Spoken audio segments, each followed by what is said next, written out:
The Board of Selectmen met for their regularly scheduled meeting. The Friends of the Council of Aging began the meeting presenting a $75,000 donation for the purpose of purchasing a new senior van.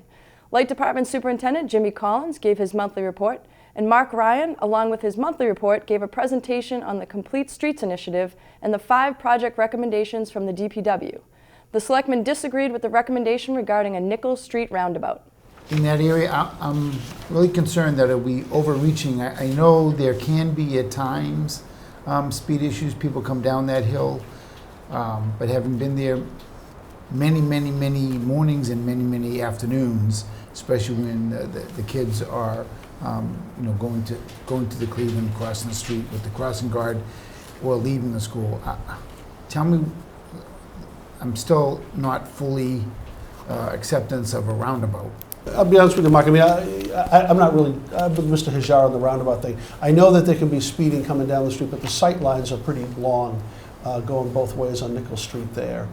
ADA compliance and would probably be good, and if you need more crosswalks or something there, right? I don't see the need to put in a roundabout. But anyway, I just wanted to confirm that greater point. Thank you, Mr. Chairman. The Selectmen will meet again next Tuesday at 7 p.m. The Trails Advisory Committee also met Tuesday evening. Patricia Hawkins from the Women's Community Club appeared and asked for some help with current club needs. Committee members went on to discuss how the WCC and the Trails Committee can help each other in the future. Discussion continued with the success of the New Year's Day Walk at University Ave and upcoming events such as the Sustainability Series Trail of Two Cities event. The Trails Committee will meet again in a few weeks. Wednesday night, the Finance Commission met and opened their meeting with an appearance from Rec Department Superintendent Travis Farley. Farley was requesting a FinCom representative for a pool feasibility study to be done at Hawes and Father Max. We're here today because we would love a representative from the FinCom to be a part of a pool feasibility study we're hoping to do over the course of the year to take a look at the 2 seasonal pools that we have in town and the future of what we're going to be doing with them. Obviously, this is a very big decision, both financially, recreationally, everything really.